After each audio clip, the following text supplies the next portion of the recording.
Chapter 18. A Visit to Cypress Grove. The moonlight silvered the yard as Snowball led Christy and me out of the house.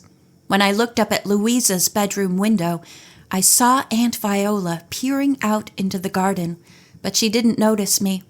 She was looking at the hedge, which was swaying as if someone had run through the gap ahead of us.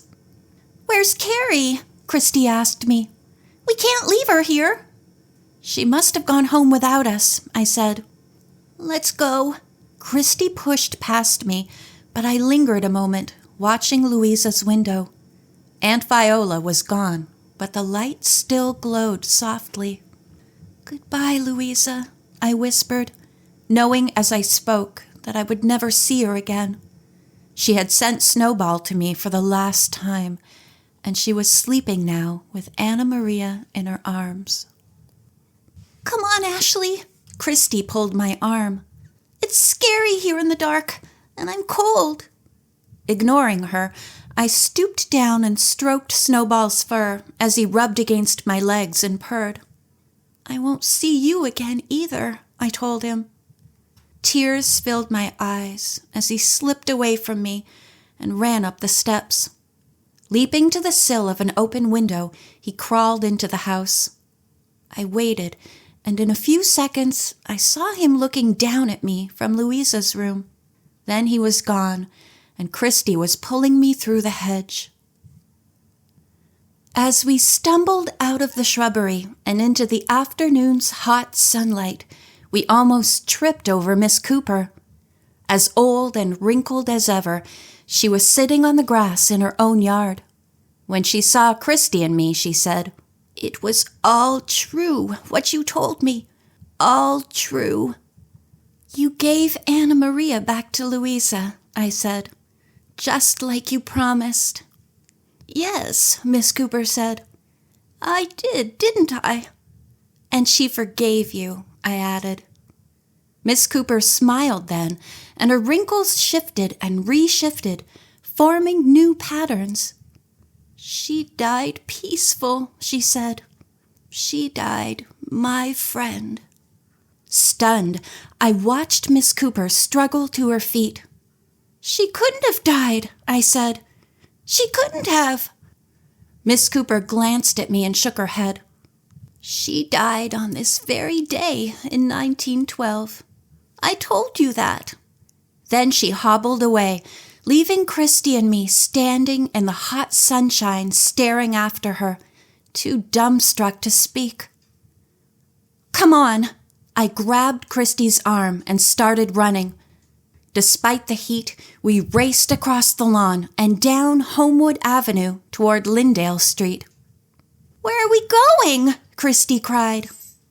"To Cypress Grove," I shouted. "It can't be true. Louisa can't be dead. Not after all we did."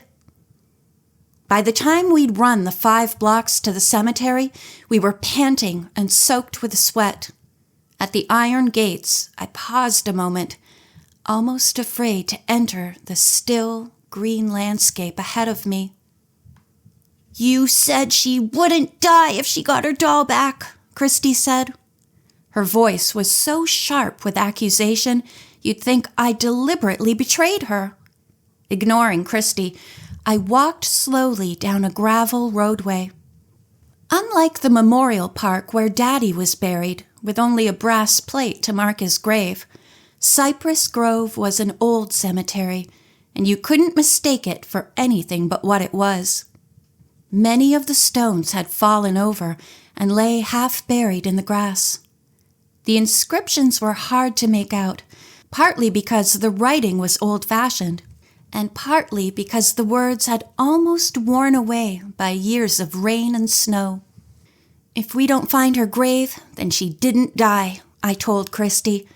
But even as I spoke, I saw the pink stone angel Miss Cooper had told us about. It was standing in the shade of a holly tree, somberly regarding the ivy curling around its base. It was a hot, dry July day, and leaves from the holly tree littered the ground. As we stepped into its shade, The leaves crunched under our bare feet, cutting our skin with their sharp edges. Sunlight and shadows mottled the little angel. Slowly I made out the letters carved into the stone.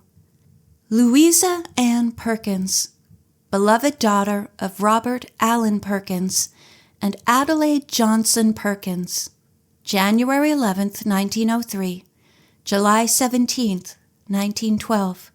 May she rest in peace with the angels of the Lord. She died. Louisa died, Christy whispered.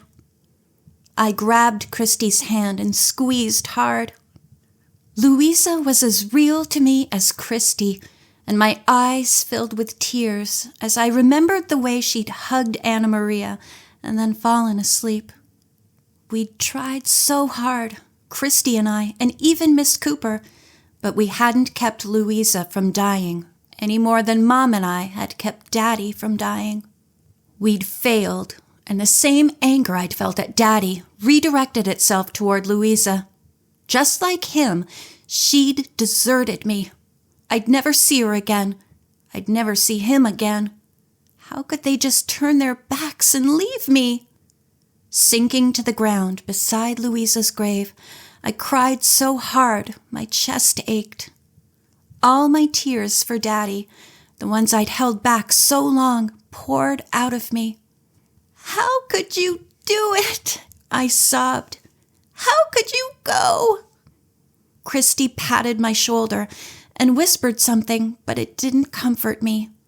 It was Daddy I wanted. No one else would do. End of chapter 18.